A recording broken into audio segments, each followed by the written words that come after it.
ओम सच्चिदानंद रूपाय विश्वोत्पत्त्यादिहेतवे तापत्रय विनाशाय गोविंदाय नमो नमः। कृष्णाय वासुदेवाय हरये परमात्मने प्रणताक्लेशनाशाय गोविंदाय नमो नमः।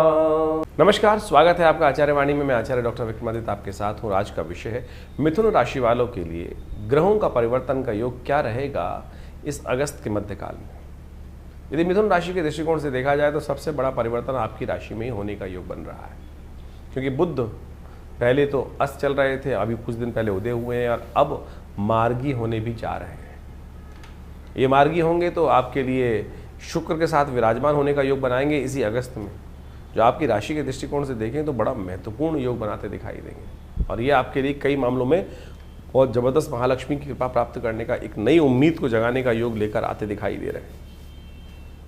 वैसे दिन अभी भी ठीक है अगर आप सही रास्ते को पकड़ लें। आप यदि जितने इन दिनों खास तौर पे योग बना हुआ है आपकी राशि में दृष्टिकोण से, जितना आपके परिवार के लोग आपसे प्रसन्न रहेंगे उतना ज़्यादा आपके जीवन में तरक्की का योग बन सकता है। और देखो, एक पुरानी कहावत है, बिन मांगे मोती मिले, मांगे मिले ना भीख। किसी के सामने जाकर रोने से इस वक्त आपकी राशि में योग है कि वो नेगेटिव ही होगा आपके लिए। इसलिए जो कुछ झेल रहे हो किसी के सामने कहने की ज़रूरत नहीं है। मिथुन राशि वाले इस बात खास तौर पे ध्यान रखना, नहीं तो लोग आपकी वीकनेस का लाभ उठा सकते हैं। तो ये सोच समझकर कार्य करने की ज़रूरत है आपकी राशि के दृष्टिकोण से। बृहस्पति शुक्र का युति आपकी राशि में द्वंद्वात्मक स्थिति आपके मनोमस्तिष्क में आपने स्वयं बना रखी है। एक रास्ते पढ़ो, उस पर जो पकड़ लो, उस पर चलने का प्रयास करो, देखो कैसे आपके लिए अच्छा ना होगा। लेकिन महाराज एक बात समझें, आपकी राशि में भाग्य भाव में राहु ने बैठकर आपको थोड़ा सा धर्म से विमुख कर दिया है। ये धर्म से विमुख यदि होंगे ना तो बस सब कुछ बना बनाया खेल बिगाड़ दोगे। इसलिए आस्था धर्म के क्षेत्र में अवश्य दृढ़ रखने का प्रयास करो। बाकी सब चीज़ ग्रहों का खेल है, वो हम आपको बताते हैं कैसा रहेगा अगस्त के मध्यकाल में आपका। सबसे पहले बात कर लेते हैं आपकी राशि के दृष्टिकोण से 11 अगस्त को सोमवार का अवसर है। भाद्रपद का महीना आरंभ हो चुका है और ये भाद्रपद का महीना कई नई अपॉर्चुनिटीज़ को लेकर आपके सामने आता दिखाई दे रहा है। द्वितीया तिथि है इस दिन कृष्ण पक्ष की, और आपकी राशि में इस दिन विशेष तौर पर समझें भाग्य में ही बैठे हुए चंद्रमा राहु के साथ आपको धर्म की तरफ प्रेरित करना दिखाई दे रहे हैं, मन को सरल करते दिखाई दे रहे हैं। लेकिन आप रूढ़िवादी बातों को त्यागने का प्रयास करें, सरलता से धर्म को सत्य को एक्सेप्ट करने का प्रयास करें। ओम नमो भगवते वासुदेवाय, ओम नमः शिवाय, इस मंत्र का स्तवन करें, कल्याण होगा। गजकेसरी योग बना हुआ है आपकी राशि में इस वक्त गोचर के दृष्टिकोण से, तो आपके लिए शुभ है। चिंता ना करो, आगे बढ़ने का प्रयास करो। 12 तारीख मंगलवार का अवसर, तृतीया तिथि विद्यमान है और इस दिन ग्रहों का योगा योग समझें तो पैसा सारे पंचांग का ही महत्व समझें। इस दिन मंगलवार है और तृतीया उदय तिथि चतुर्थी का योग बन जाएगा, तो अंगारक चतुर्थी का योग बना। और आप समझें आपकी राशि में दृष्टिकोण से इस वक्त मंगल चतुर्थ में बैठकर, शनि दशम में बैठकर द्वंद्व कर रहे हैं। आप अपना जो बाजा है अपने आप ही बजाने के चक्कर में है, अपने मुँह मिट्ठू बने हुए हैं। लोग कौन समझ रहे हैं, और वही मियाँ मिट्ठू बनना अपना जो है वो आपके इमेज को ख़राब कर रहा है शनि के कारण से। बस उससे बचते हुए कार्य करो। और थोड़ा सा ध्यान रखने की ज़रूरत है कि थोड़ा शातिरता से कार्य कराने की ज़रूरत है। यदि शुक्र नीति को इस्तेमाल कर लोगे तो फिर वारे न्यारे हो सकते। कम बोलो, ज़्यादा काम कर लो, बस इस बात का ध्यान रखते हुए कार्य करेंगे तो अच्छा रहेगा। गणेश चतुर्थी है इस दिन, गणेश जी का सुंदर स्तवन करें। और अंगारक चतुर्थी का योग बन रहा है, मंगल के नेगेटिव चीज़ों को खत्म करने का योग बन रहा है। यदि ये मंगल नेगेटिव भी आपकी राशि के दृष्टिकोण से, सुंदरकांड का पाठ कीजिए, हनुमान जी को चोला चढ़ाइए, शुभ होगा। हमने विवेकानंद योगाश्रम में इस अंगारक चतुर्थी पर बड़ा अच्छा कार्यक्रम रखा है, हनुमान जी का स्तवन रखा है, पाठ रखा है। आप आइए, उसमें सम्मिलित हो, कल्याण होगा। 13 तारीख बुधवार का अवसर, चतुर्थी और पंचमी का योग बन रहा है, पंचमी क्षय हो रही है और इस वक्त ग्रह नक्षत्रों के दृष्टिकोण से आपकी राशि में विजय का योग बनता दिखाई दे रहा है। जितनी मेहनत उतनी सफलता देते दिखाई दे रहे हैं। शनि भी कुछ नहीं बिगाड़ सकते यदि आप चलना शुरू कर दो। कर्म के अनुसार से आपको लाभ मिलता निश्चित दिखाई दे रहा है। हाँ, नए कार्य करने से बचना चाहिए क्योंकि पंचमी तिथि इस दिन क्षय हो रही है, इस बात का ध्यान रखते हुए कार्य करेंगे। 14 तारीख बृहस्पतिवार का अवसर, षष्ठी तिथि विद्यमान है और इस दिन ग्रह नक्षत्रों के दृष्टिकोण से योगा योग जो परिवर्तन की तरफ आगे बढ़ते दिखाई दे रहे हैं वो आपके लिए रिजल्ट लाते दिखाई देंगे, बिल्कुल रिजल्ट लाते दिखाई देंगे। ध्यान रखने की ज़रूरत है, परिवार के लोगों के साथ मिलकर काम करें। चाहे कोई भी संबंध आपका परिवार के साथ है, यदि परिवार में जो बैलेंस नहीं रहेगा तब फिर क्लैश हो सकता है, इस बात का ध्यान रखते हुए कार्य करने की ज़रूरत है। परिवार से द्वंद्वात्मक स्थिति को दूर करने का आपको प्रयास करना चाहिए, क्योंकि ग्रहों का परिवर्तन का योग जो बन रहा है वो कहीं ना कहीं परिवार में द्वेष उत्पन्न करने की स्थिति उत्पन्न कर सकता है। और वो परिवार के द्वेष केवल आप अकेले ही बहुत कुछ करना चाहते हैं। आप अकेले 100 के बराबर हैं, लेकिन अकेला चना भाड़ नहीं भूजता, इस बात का ध्यान रखना चाहिए। साथ लेके चलने का प्रयास करें। इन दिनों आपकी राशि एक ही बात कहती है, हनुमान जी का जितना स्तमन करोगे उतना बढ़िया रहोगे। हनुमान जी को प्रसन्न करने का प्रयास करो, वो आपके लिए श्रेष्ठ रहेगा। 15 तारीख की बात करें तो शुक्रवार का अवसर है, सप्तमी तिथि विद्यमान है और इस दिन 15 अगस्त है। 15 अगस्त भारत का स्वतंत्रता दिवस। ये इस बात को करता है कि राष्ट्र सर्वोपरि होना चाहिए। जननी जन्मभूमिश्च स्वर्गादि अपि गरीयसी। उस विशेष तौर पर भाव का ध्यान रखें कि जिस वलवले को लेकर, जिस भाव को लेकर हमारे स्वतंत्रता सेनानियों इस देश को आज़ाद कराने के लिए अपना तन मन धन संपूर्ण शरीर त्याग दिया, क्या हम उनकी आशाओं पर सही कार्य कर रहे हैं? राष्ट्र ने हमको क्या दिया, इस भाव को नहीं, हम राष्ट्र को हम क्या दे रहे हैं, इस बात का हमको ध्यान रखने की ज़रूरत है। तभी राष्ट्र आपके लिए विशेष तौर पर कोई योग बनाएगा। ये राष्ट्र 15 अगस्त का लाभ होगा। 15 अगस्त का जो संपूर्ण समर्पण का योग है उसको हमको ध्यान रखने की ज़रूरत है। तो उसको भाव रखते हुए हम काम करेंगे तो बहुत अच्छा है। ग्रहों के दृष्टिकोण से, आपकी राशि के दृष्टिकोण से आप समझें कि ग्रह क्या कह रहे हैं आपके लिए। ग्रहों के दृष्टिकोण से, आपकी राशि के दृष्टिकोण से इस दिन जो योग बन रहा है वो आपकी राशि के लिए पॉजिटिव है। कई मामलों में पॉजिटिव बना हुआ है। उस पॉजिटिविटी का आपको लाभ लेना चाहिए। कन्या पूजन इस दिन विशेष तौर पर आपके लिए बहुत सुंदर योग बनाएगा। दही का दान करना आपके लिए बड़ा अच्छा रहेगा आपकी राशि के दृष्टिकोण से। गौ पूजन करना आपके लिए बड़ा श्रेष्ठ है। 16 तारीख का दिन शनिवार का अवसर है, अष्टमी तिथि विद्यमान है और इस दिन चंद्रमा उच्च के होने जा रहे हैं आपकी राशि के दृष्टिकोण से। लेकिन थोड़ा सा कहीं ना कहीं आपके लिए ये चंद्रमा का उच्च होना आपके नुकसान को बढ़ाता दिखाई दे रहा है। मनोभाव तो बड़ा ऊंचा रहेगा, हवा में मन तैरता दिखाई दे रहा है। ज़मीन पर आकर काम करने की ज़रूरत है। ज़मीन से बहुत ज़्यादा ऊपर उड़ना, मन को कहीं हवा में रखना, ये आपके लिए नेगेटिव हो सकता है। इस बात का ध्यान रखते हुए कार्य करें। सोच ऊंची से नहीं, कर्म ऊंचा करने की ज़रूरत दिखाई देती है। इस दिन जन्माष्टमी है, एक सुंदर दिवस है। आपके ग्रहों के दृष्टिकोण से देखें तो इस वक्त शनि महाराज आपके सफलता पर अंकुश दे रखे हैं और शनि का संबंध कृष्ण के साथ बहुत अद्भुत है, भगवान के साथ। जब शनि संपूर्ण संसार से त्याग दिए गए तो भगवान की शरण में गए और भगवान के सामने अपना दारुण दुख उपस्थित किया। शनि महाराज ने, कहीं और नहीं लगता, कभी मुझे ऐसे कभी पढ़ने को नहीं मिली कि शनि ने अपना दारुण दुख किसी और के सामने व्यक्त किया हो। भगवान कृष्ण के समक्ष अपनी दारुण कथा सुनाई उन्होंने और तो भगवान ने उनको स्थान दिया कोकिला वन में। 84 कोस के अंदर कोकिला वन में उनको स्थान दिया। तो यानी भगवान किसी को त्यागते नहीं है। और इस दिन शनिवार के दिन जन्माष्टमी का योग पड़ने के कारण से आप शनि को भी मना सकते हैं। जन्माष्टमी बहुत श्रेष्ठ समय पे आई है। 16 अगस्त को इस बार जन्माष्टमी का सुंदर योग बन रहा है और जन्माष्टमी का योग ग्रहों के दृष्टिकोण से इस बार सबके लिए, स्मार्ट वैष्णव सब लोग शनिवार, कोई मतभेद नहीं रहेगा। आमतौर पे बहुत सारे मतानुसार कई बार मतभेद उत्पन्न हो जाते हैं कि हम हमारे आचार्यों के अनुसार से इस योग में माना जाए, इस योग में माना जाए। लेकिन इस बार यदि पंचांग को देखा जाए तो बहुत सारे द्वंद्वों को करने की ज़रूरत ही नहीं है। अष्टमी उदया तिथि के रूप में विराजमान है 16 तारीख को और उसके साथ साथ सुबह रात्रि के समय जिस वक्त भगवान का जन्म माना जाता है उस समय वृषभ लग्न भी उपस्थित हो ही जाएगी और साथ साथ चंद्रमा भी विशेष तौर पर यदि देखा जाए तो वृषभ राशि में ही उस दिन उच्च के विराजमान होकर रहेंगे।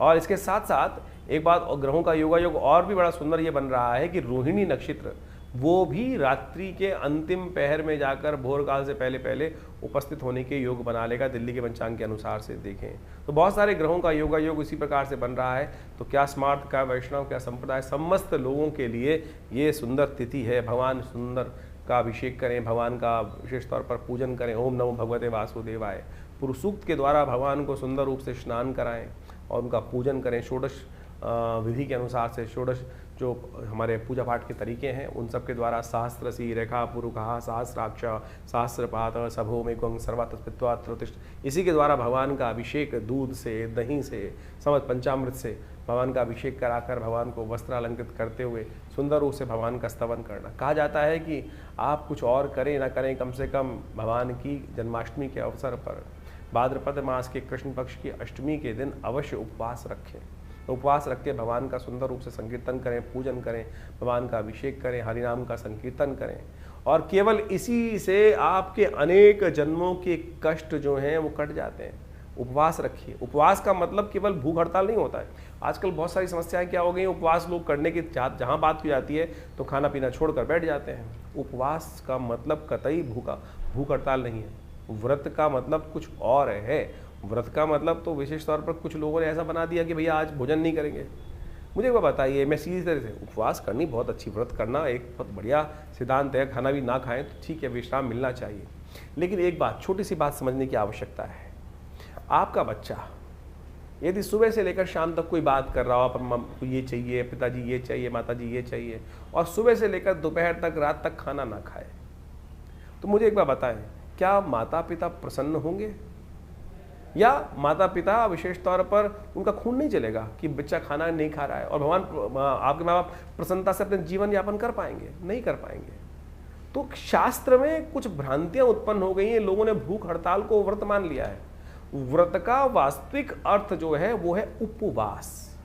वास का मतलब है रहना, उप यानी जहां से हो, जहां रह रहे हो वहां से हटने का प्रयास करो, कहीं और वास करो, वहां से अपने आप को उठाओ और प्रभु के सानिध्य में जाकर वास करने का प्रयास करो। शांति से प्रभु का स्मरण करो, सात्विकता के साथ रहो, प्रभु के श्री चरणों में निवास करो, तब तो व्रत हुआ, तभी तब तो उपवास हुआ। नहीं तो केवल भूख हड़ताल हुई, नहीं तो जिद हो गई।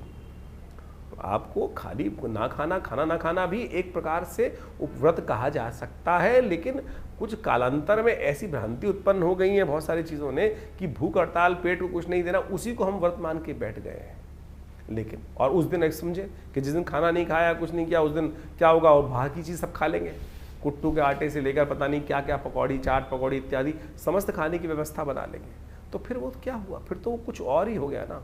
इस व्रत में हरिनाम का संकीर्तन, जागरण, भगवान के नाम का जप, भगवान के क्रियाकलाप जो हैं उनकी कथाएं पढ़ना, उनकी कथा सुनना, उनके मंत्र का जप करना, दान पुण्य करना, सात्विकता का से जीवन निर्वाह करने का प्रयास करना, और विशेष तौर पर मनसा वाचा कर्मणा प्रभु के नाम का संकीर्तन करना, ये तो हुआ उपवास। तो अब आप देख लीजिए आप क्या कर रहे हैं। तो परमात्मा की कृपा प्राप्त करने के लिए फिर कहते हैं लोग संकट नहीं हरे, कष्ट नहीं हरे। तो ऐसे में कष्ट कहाँ हरेंगे? तो इसलिए इस बात को समझें कि इस जन्माष्टमी पर हम भगवान का षोडशोपचार पूजन करें। हमने विवेकानंद योगाश्रम में इस दिन विशेष भगवान का पूजन रखा है शाम के समय, जो करीब करीब यज्ञ के साथ आरंभ होगा और भगवान के पूजन के साथ सुंदर व्यवस्था बनेगी। भगवान को विशेष तौर पर षोडशोपचार पूजन कर उनका विभिन्न प्रकार से, विभिन्न औषधियों से उनका अभिषेक रहेगा, भगवान का पूजन रहेगा, भगवान के नाम का संकीर्तन रहेगा, कीर्तन पूजा पाठ सबकी व्यवस्था है। आप अवश्य भगवान के नाम के संकीर्तन में उस दिन पधारें आश्रम पे, विवेकानंद योग आश्रम में। प्रभु की कृपा से सुंदर कल्याण का अवसर बनेगा भगवान के नाम का संकीर्तन कर हमारे इस आश्रम पे, जिसमें पिछले करीब आप मान के चलें 50-60 सालों से नित्यप्रति 8 घंटे यज्ञ होता है। माँ भगवती का सुंदर श्री विग्रह, इस दिन भगवती दुर्गा का भी प्राकट्य उत्सव है, आप महामाया जी का भी प्राकट्य उत्सव माना जाता है, जो भगवान कृष्ण के साथ ही उत्पन्न हुई थी। भगवती दुर्गा की उपासना इस दिन विशेष तौर पर की जानी चाहिए, और भगवती दुर्गा के साथ साथ भगवान कृष्ण की सुंदर उपासना कर इस संसार में शांति स्थापित करने के लिए, कष्टों को निवारण करने के लिए, बिना भगवती की, बिना शक्ति की उपासना किए बिना भगवान की कृपा नहीं होती। तो इसलिए सुंदर रूप से आप अपने कार्यक्रमों में, यज्ञ में सम्मिलित हों। भगवान के नाम के संकीर्तन में हम विशेष रूप से कार्यक्रम रख रहे हैं, तो आप अवश्य अपना स्थान आरक्षित कर इस कार्यक्रम में सम्मिलित हो सकते हैं। तो मिथुन राशि वालों, जन्माष्टमी के सुंदर पर्व पर आप सबसे पहले एक काम करें, कैसे पूजा की जाए, कि कौन सा खास मंत्र का जप किया जाए, कैसे आपके भाग्य जाग जाए।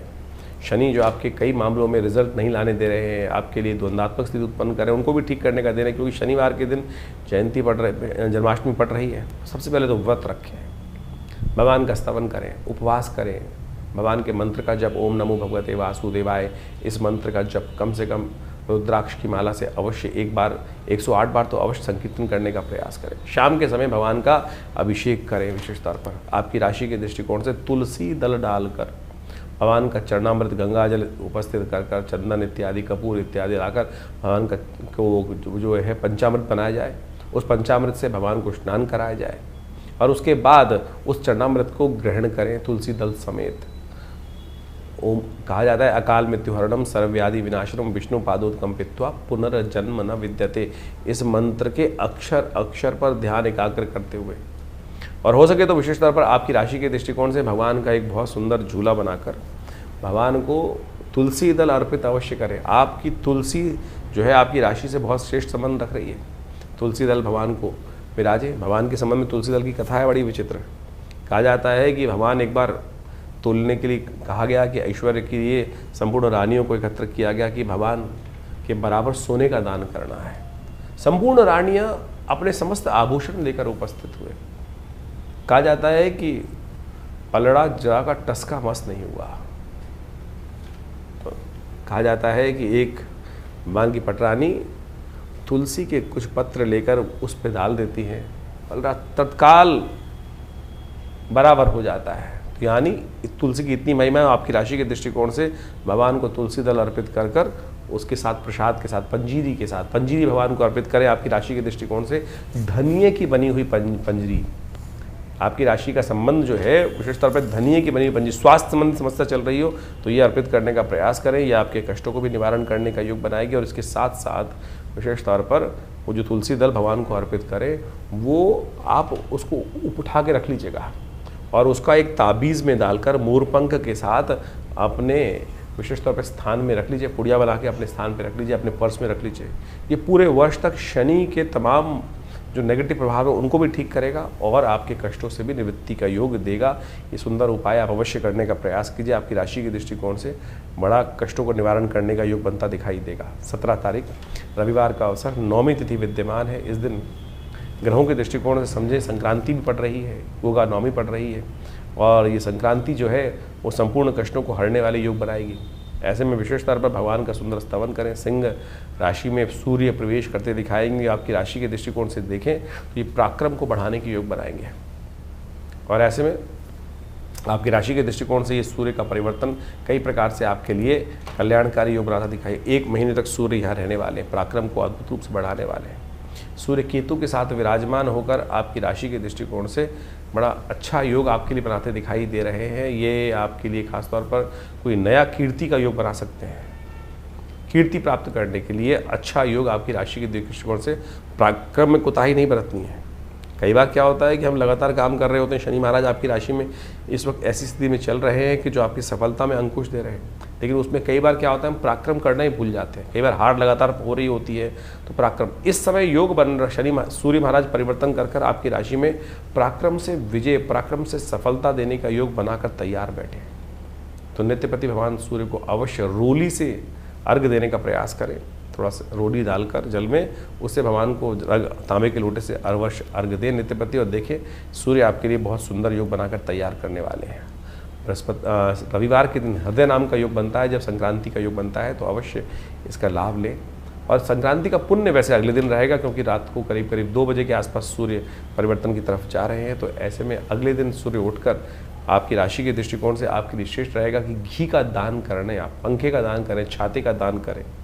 बरसात का मौसम चल रहा है, ऐसे में छाते का दान करना आपकी राशि के दृष्टिकोण से बहुत सारे अशुभ ग्रहों को ठीक करने वाला रहेगा।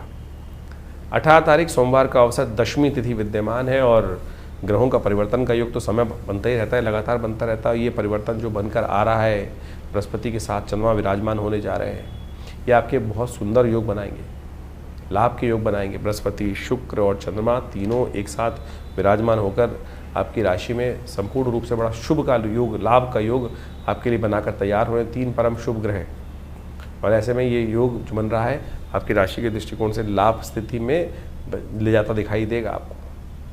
चंद्रमा को थोड़ी ताकत देने की ज़रूरत है क्योंकि चंद्रमा इन दिनों कृष्ण पक्ष के हैं। तो हो सके तो दूध का दान यदि आप करें तो चंद्रमा को बल का प्राप्त होगा और मन थोड़ा सा चुप। आमतौर पर आपकी राशि के दृष्टिकोण से देखा जाए तो चंद्रमा जब कृष्ण पक्ष का होता थोड़ा मन को कहीं निर्बल कर देता है। तो ऐसे में इसको सद्बल देने के लिए दूध इत्यादि, चावल इत्यादि का दान करना आपके लिए श्रेष्ठ रहेगा। 19 तारीख मंगलवार का अवसर, एकादशी तिथि, अजा एकादशी का योग बन रहा है। ग्रह नक्षत्रों के दृष्टिकोण से इस समय ग्रहों का योगा योग देखें तो आपकी राशि के अनुसार से करीब करीब 90% अच्छा चलता दिखाई दे रहा है। बस धर्म के साथ रहें, मन में कहीं भी धर्म के प्रति द्वेष ना लाएं, सत्य को साथ ना छोड़ें, गलत तरफ न जाने का प्रयास करें। यही सबसे बड़ा धर्म का अनुसरण करना है। विश्वास मन में जगा के रखने का प्रयास करना चाहिए। अजा एकादशी है, अजा एकादशी का शास्त्र में बहुत महत्व कहा गया है। हमारे जीवन में जब कष्ट आता है कहीं ना कहीं किसी कर्म के अनुसार से ही आता है, चाहे वो इस जन्म का हो चाहे वो पूर्व जन्म का हो। इस जन्म की तो बहुत सारी घटना हमको कई बार याद रहती हैं, लेकिन पूर्व जन्म की तो पता नहीं कौन सा बैंक, कौन सा अकाउंट है, कहाँ क्या हुआ। तो कार्मिक अकाउंट के दृष्टिकोण से कहा जाता है अजा एकादशी के दिन यदि कृष्ण पक्ष की पड़ने वाली जो एकादशी भादों में आती है, उस दिन यदि हम विष्णु सहस्रनाम का पाठ करें, भगवान विष्णु का सुंदर पूजन करें, तो पूर्व अर्जित जो कर्म है वो भी कहीं ना कहीं नेगेटिव कर्म है वो निष्क्रिय, निष्फल हो जाते हैं। तो इस सुंदर तिथि में उसका लाभ लें। 20 तारीख बुधवार का दिवस, द्वादशी तिथि विद्यमान है और ग्रहों का परिवर्तन का योग जो बन रहा है वो आपकी राशि के दृष्टिकोण से नया एक योग लेके आता दिखाई दे रहा है। और ये योग आपके लिए दिखा रहा है कि आशीर्वाद से मेवा प्राप्त होने के योग बनेंगे। गोवत्स द्वादशी है, गाय को, बच्चे का गाय का जो बछड़ा होता है उसका पूजन करें, गुड़ खिलाएं उसको। और आपकी राशि के दृष्टिकोण से बुध महाराज जो परिवर्तन की तरफ जा रहे हैं उनको थोड़ी और शक्ति देने की ज़रूरत है, क्योंकि बुध और शुक्र बहुत जल्दी एक साथ विराजमान होने जा रहे हैं और एक महालक्ष्मी योग का निर्माण धन भाव में बैठकर दोनों एक होने जा रहे हैं। उससे पहले एक योग बन रहा है बुध प्रदोष का। तो इस दिन कन्या पूजन शाम को यदि कर सके तो बहुत अच्छा रहेगा। भगवान शंकर की उपासना रुद्र अष्टाध्यायी का पाठ करें, हो सके तो भगवान रुद्र को अभिषेक करते हुए भंग इच्छु रस से या गन्ने के रस से या भंग के रस से भगवान का अभिषेक करना आपके लिए कल्याणकारी रहेगा। तो ग्रहों का योगा योग आपने समझा। इस वक्त भाद्रपद का महीना चल रहा है और भाद्रपद के महीने में जो ग्रहों का योगा योग परिवर्तन का योग बनाएगा वो तो आपके समक्ष है ही है, लेकिन एक विशेष योग बन रहा है कि इस भाद्रपद में 5 रविवार का योग बन रहा है। और इस बार राजा भी सूर्य ही हैं, पूरे जो विश्व के राजा हैं, संवत के राजा हैं। और उसके दृष्टिकोण से यदि ग्रहण प्रभाव देखा जाए तो इस बार पूरे विश्व में अच्छी खासी वृष्टि के योग बन रहे हैं और वो इतनी ज़्यादा हो गई है, कई जगह लोग परेशान भी हो गए, त्रस्त भी हो गए हैं। और इस बार 5 रविवार का योग भाद्रपद में जो दिखा रहा है वो वास्तविक तौर पर एक बात को भी इंगित करता है कि जो इस वक्त भयावह पूरे विश्व में पानी की त्रासदी चल रही है, अतिवृष्टि होने के योग बन गए हैं, उससे कहीं ना कहीं अब कुछ ना कुछ रास्ता, बचाव का रास्ता बनता भी दिखाई देगा। लेकिन ये कहीं ना कहीं प्रकार से जो भाद्रपद महीने में यदि 5 रविवार पड़ जाए तो एक बात कही जाती है, युद्ध की आशंका, युद्ध की अफवाहें, कहीं ना कहीं मतभेद बहुत ज़्यादा कहीं ना कहीं संसार में बढ़ जाते हैं और कहीं ना कहीं आपस में मनभेद भी होने लगते हैं। इस वक्त विश्व में जिस प्रकार से जो योगा योग बन रहा है वो कहीं ना कहीं आपदाओं का संकेत भी देता दिखाई दे रहा है। और ऐसे में जो अन्न इत्यादि के संबंध में जो कार्य करते हैं उनको भी थोड़ा सावधान रहना चाहिए। तेजी का माहौल बनता दिखाई दे रहा है। विभिन्न अन्न के क्षेत्र जितने भी हैं, खाद्य पदार्थ जितने हैं, गेहूँ इत्यादि, चावल इत्यादि और बहुत सारी और भी जितनी चीज़ें हैं, उन सब में कहीं ना कहीं जो अतिवृष्टि के कारण से जो योग बनते दिखाई दे रहे हैं वो कहीं ना कहीं महंगाई को बढ़ाने की तरफ योग बनाते दिखाई दे रहे हैं। ऐसे में आपकी राशि के दृष्टिकोण से जो योग बन रहे हैं वो आपने अच्छे समझें। ग्रहों के प्रभाव को जितने जल्दी हम समझ लें और उसके अनुसार से अपने जीवन में सही रास्ता पकड़ लें, ये ज्योतिष का चमत्कारिक प्रभाव है। देखिए, जो सूर्य है वो हर एक स्थिति में एक सही निकलता है, लेकिन हर व्यक्ति पर उसका प्रभाव अलग अलग होता है। ग्रहों का ये परिवर्तन जो योग बनाते हैं, इन सब का प्रभाव सूक्ष्म दृष्टिकोण से हर व्यक्ति को समझ में आना चाहिए। ज्योतिष के दृष्टिकोण से बड़ा सूक्ष्म अन्वेषण है। आपकी जन्मपत्री, आपका जो भाग्य है वो हर व्यक्ति का अलग है। कहीं ना कहीं उस भाग्य पर किस प्रकार का योग बनेगा, ग्रहों का परिवर्तन क्या प्रभाव डालेगा, हर व्यक्ति पर अलग प्रभाव डालता है। एक ही क्षेत्र में रहने वाले, एक ही घर में रहने वाले, यदि हम देखें कि क्या परिवर्तन एक जैसा ही होगा सबके लिए, नहीं, बिल्कुल नहीं होगा। किसी के लिए अच्छा, किसी के खराब। एक ही घर में रहने वाले जो 8, 5, 6 जातक हैं, उन सब पर भी ग्रहों का प्रभाव अलग अलग होता है। तो ऐसे में उस परिवर्तन का प्रभाव आपके ऊपर क्या हो रहा है राशि के दृष्टिकोण से तो आप समझ ही रहे हैं, लेकिन आपकी जन्मपत्री, आपका जन्म समय, आपका भाग्य बिल्कुल बहुत सारी चीज़ों को बताने में रास्ता बता सकता है। तो ज्योतिष विज्ञान बड़ी सूक्ष्म दृष्टिकोण से देखने की चीज़ें हैं और हम बहुत सारी चीज़ों को समझने का प्रयास करते हैं। बड़ा शोध संस्थान चलाते हैं पिछले करीब 50 सालों में। ज्योतिष के संबंध में, अध्यात्म के संबंध में, भारतीय योग विज्ञान के संबंध में हमारे आश्रम में बहुत सारी रिसर्च, बहुत सारा अनुसंधान शोध किया गया। 50 से ऊपर पुस्तकें प्रकाशित की गई हैं।